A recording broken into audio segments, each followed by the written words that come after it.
From the headquarters of Telesur English in Quito, Ecuador, I am Estefanía Bravo, and this is From the South.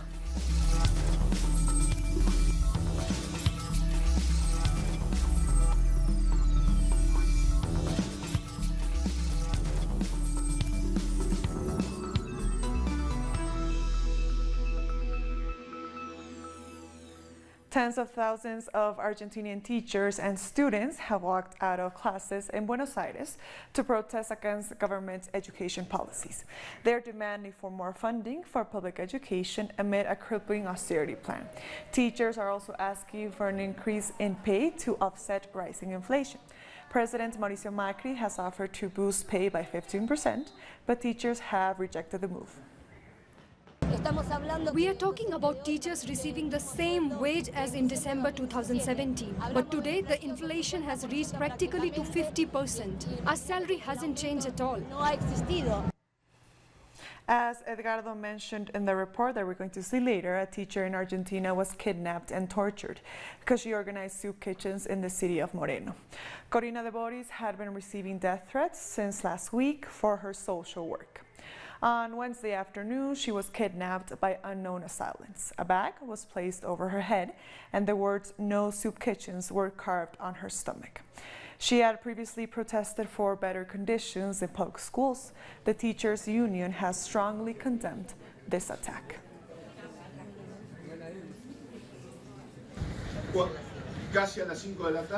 At 5 p.m., as she was walking out of school, a car with 3 people inside kidnapped her colleague, Corina de Boris. 2 men attacked her on the sidewalk, hitting her various times and forcing her inside the car. They put a bag over her head and exposed her stomach. Using a sharp instrument, they carved the words "No Soup Kitchens" on her flesh. But even more serious than this, after torturing her, they warned her that the next time she worked in a soup kitchen, it would be at the local cemetery. Teachers across the country have joined the action. Our correspondent Edgardo Esteban has more. Teachers from all over Argentina are making one of the most important mobilizations in the last few years in the Argentinian capital. They marched from the Ministry of Communication to the Congress to call for the continuation of negotiations of parities at a national level. This has been delayed by the government since last March. They are also defending public schools, which have been neglected by a lack of investment in infrastructure, science, and technology. They demand better school canteens because for children in underprivileged neighborhoods, meals are very important. On Wednesday, a teacher was captured, kidnapped, and threatened, like in the worst periods of the last dictatorship. There's also the case of the municipality of Moreno, where 2 people died in a gas explosion in a public school because of a lack of maintenance. The teachers and demonstrators explicitly reject the neoliberal policies of the government of Mauricio Macri. Thank you, Edgardo, for your report. And State Workers Union, ATE, were among those taking part in Wednesday's 24-hour strike. Their slogan, so that every worker keeps their job, no to state firings, and yes to the rehiring of all those sacked. With a big turnout, the general strike was felt in all of Argentina's provinces. Since the last night, there are mobilizations and vigils. They are not going to be able to cover this up. The government wants to take our jobs. The consequence? Thousands of people in the streets. If Macri doesn't stop, the workers will make him stop. Social movements, trade unions, party leaders and members of Congress all joined the protest. They also demanded the setting up of parity commissions to negotiate. This destruction of the state responds to a clear class consciousness of those that govern us, but they will not achieve it. We will keep fighting, and we will keep on fighting for the cuts not to be approved. That would be hell for our people. After the dissolution of 11 ministries, the state workers promised to mobilize against Macri's administration. At the main rally, union leaders announced new actions. We ratified the strike for the 24th in the Plaza de Mayo. Now I call all trade unions to join the strike on the 25th. And when the budget is discussed, a huge mobilization will take place in front of the Congress to reject what they're trying to sign, which will only bring hunger and equality. Faced with a brutal offensive by the governing alliance, which is attacking the most vulnerable sectors of Argentine society, the union leaders say unity in action remains the most powerful weapon the working class has to fight Macri's measures. More stories now. Protests are taking place in Ecuador's capital, Quito, against President Lenin Moreno. Our correspondent Denise Herrera is on the ground at the demo and joins us live. Hi Denise, thank you for joining us. Who organized the protests and what are they calling for? Hello, yes indeed, hello Estefania. Several sectors from fishing workers and political and social organizations and supporters of former President Rafael Correa are marching today against the latest policies of the government and the latest economic measures taken by President Lenin Moreno. They are defending their rights and their needs. They are against all these political and economic measures. They are against also with the latest ruling in favor of Chevron. Denise, one other question for you. Why are people so upset with the new government in Ecuador, the government of Lenin Moreno? They say Lenin Moreno is a traitor. They say they are not defending the rights of Ecuadorian people. They said that Lenin Moreno are just benefit the big companies. So today are marching among Ecuador to defend their rights and are also calling to defend of all Ecuadorian people. Also, former President Rafael Correa called to this march in support of these followers. Denise Herrera, thank you so much for your information. We'll get back to you as soon as we can. Staying in Ecuador, the Attorney General has said that the state is moving ahead with its bid to nullify the Hague's court ruling in favor of Chevron. Attorney General Íñigo Salvador says the government will seek to have the ruling nullified by a court. He dado ya la disposición a los abogados del Estado ecuatoriano. I have asked the Ecuadorian lawyers to consider two actions: the possibility of requesting either an interpretation or an invalidation of the ruling. We have 90 days to make these requests. The interpretation should be resolved in 45 days. However, the nullification process in Dutch courts can take up to 4 years. Tenemos, como he dicho, 90 días. La de interpretación deberá resolverse en 45 días. Amazonian people affected by Chevron and their attorneys also attended the meeting. They are strongly rejecting the Hague Court ruling. Si el Estado pretendiese aplicando. If the state intends to uphold this ruling, we feel we have no choice but to go to the Inter-American Court of Human Rights. We will not allow the state to prevent us from exercising our rights. En cualquier otra corte del planeta, no nos queda otra opción que recurrir ante el Sistema Interamericano de Derechos Humanos. Several authorities criticized this intervention. They feel that the government is failing to defend indigenous communities. In light of this, some analysts say the government could very well seek to nullify the ruling. Este convenio, dice en el artículo 5, Article 5 of the Treaty of New York states that one can deny a verdict when it is not in the interest of the public order. Does the treaty signed with the United States not say the ruling can be challenged? Even the Ecuadorian law also allows for the invalidation of a court ruling if it violates the country's constitution. incluso la norma interna del Ecuador, la de su momento Código de Procesión Civil y luego Código Orgánico General de Procesos. The indigenous people also have called on the State Attorney General and the President to defend national sovereignty, the independence of the judicial system, and to guarantee full validity of the Constitution in the international commercial matters. Denise Herrera, Telesur Quito, Ecuador. We'll be back very soon. Stay with us.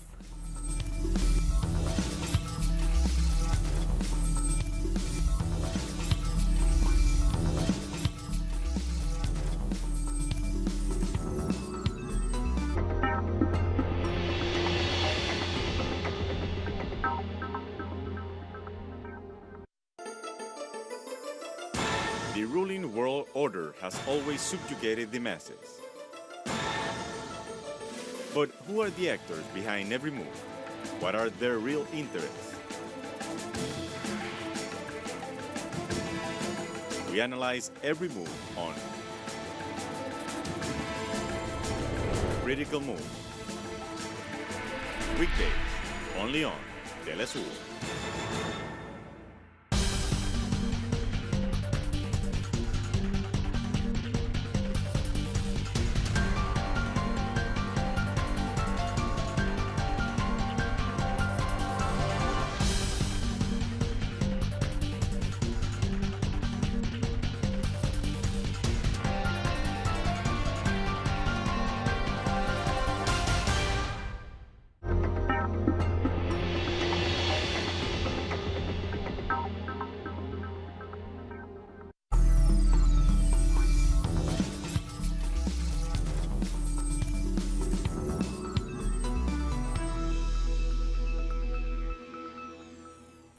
Welcome back. Brazilian right-wing presidential candidate Bolsonaro remains hospitalized, while others keep organizing rallies. A statement of the Albert Einstein Hospital in Sao Paulo says Bolsonaro has been moved to intensive care after his latest emergency operation.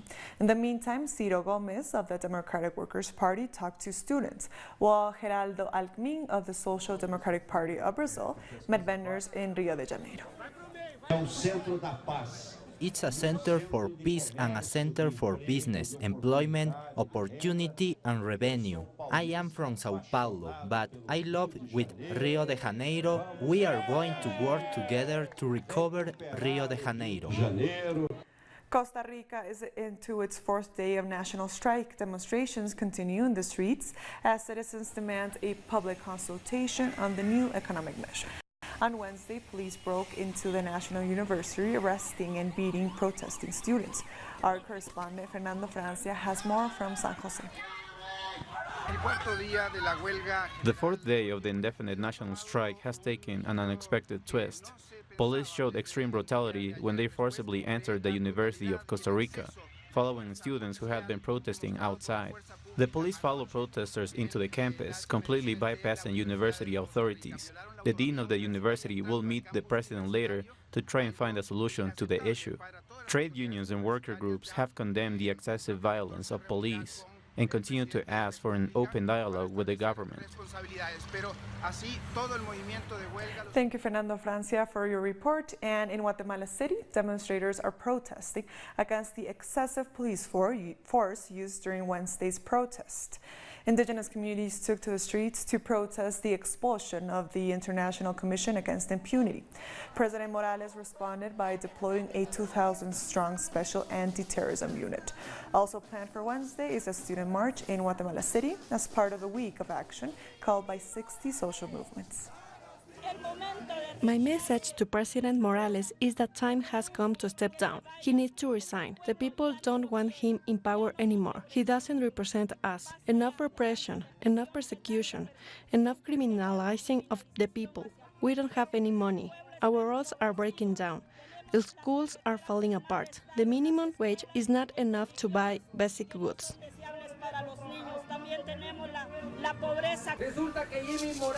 Jimmy Morales has become a puppet of the political class.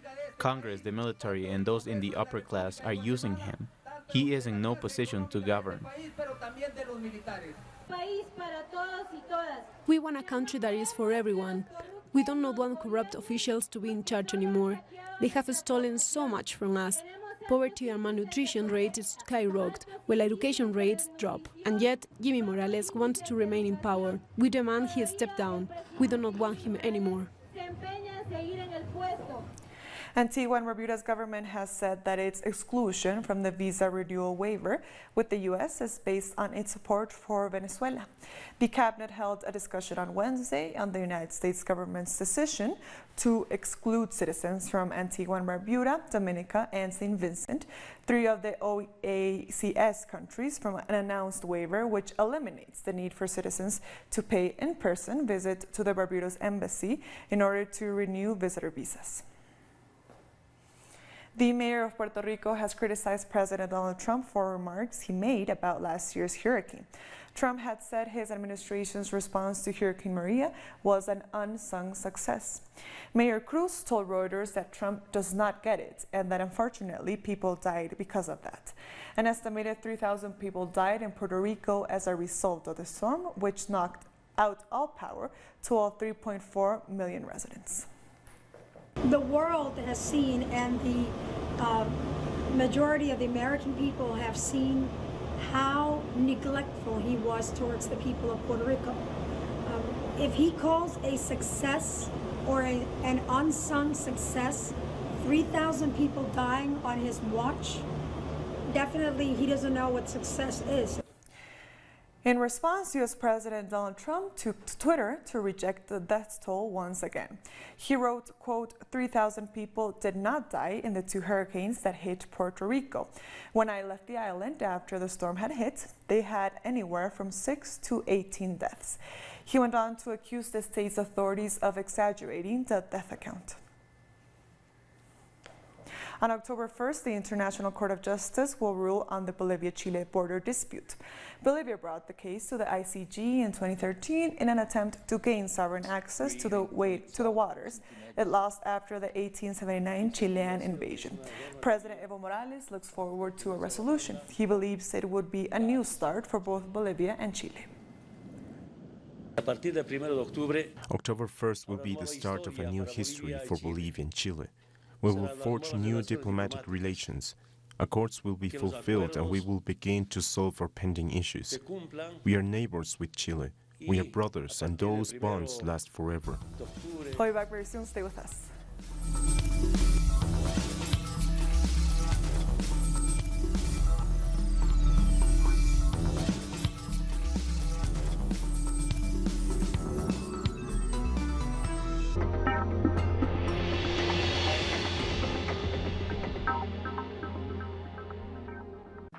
Telesur brings you special interviews with social and political personalities.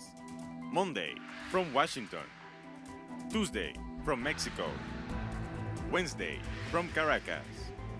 Thursday, from Quito. Friday, from Havana. Analysis about our continent's reality. Weekdays, only on Telesur. The Pakistani journalist Tariq Ali examines the mass media influence promoted by imperialism. Get access to the analysis of the socio-economic and political life of the whole South America on our screen and platform in English. A critical place committed to the truth to determine the major events that transform the world today. Mondays, only on Telesur.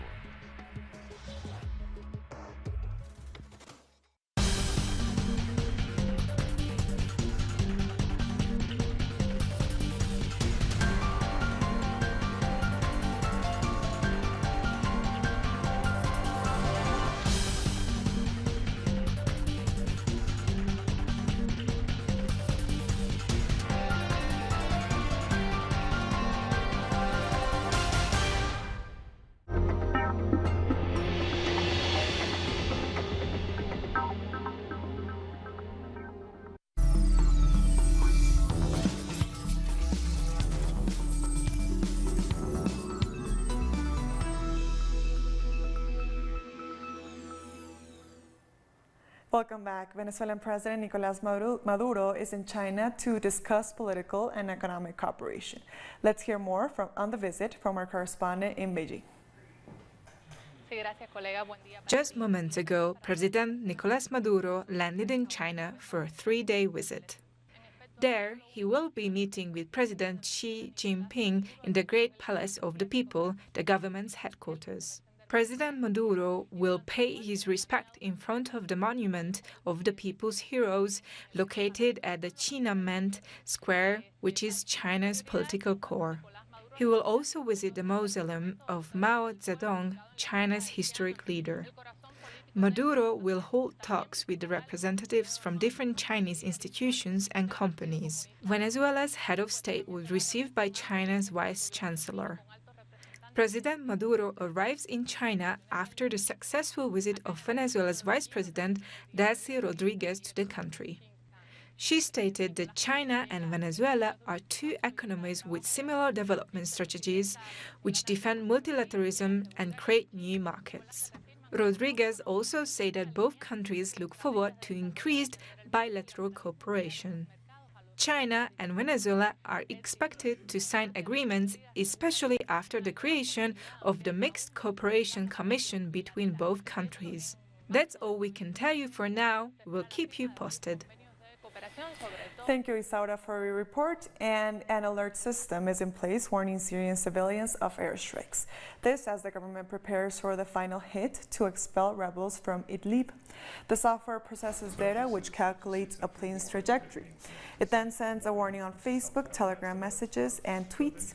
Most importantly, it triggers loud sirens throughout cities in opposition-held Syria, especially where there are hospitals and residential areas. Thousands of workers in West Africa's Benin are protesting against the government's move to limit the right to strike. In September, the parliament passed a bill to limit the amount of days workers can strike to 10 days a year. Members of trade unions have strongly denounced the new law. It is democracy. It is the safeguarding of freedoms. It is the safeguarding of our achievements as workers, as young people, as women, as craftsmen, as Democrats in general. Our claims cannot be thrown away, cannot be neglected by the government, and we will not be silent. And Usain Bolt, the fastest man on this earth, proved he's a force of nature by defying gravity in France. Bolt challenged 2 of his passengers to a race when he boarded a special Airbus Zero-G plane, which gives a zero-gravity experience. Despite their best efforts, Bolt won the race hands down.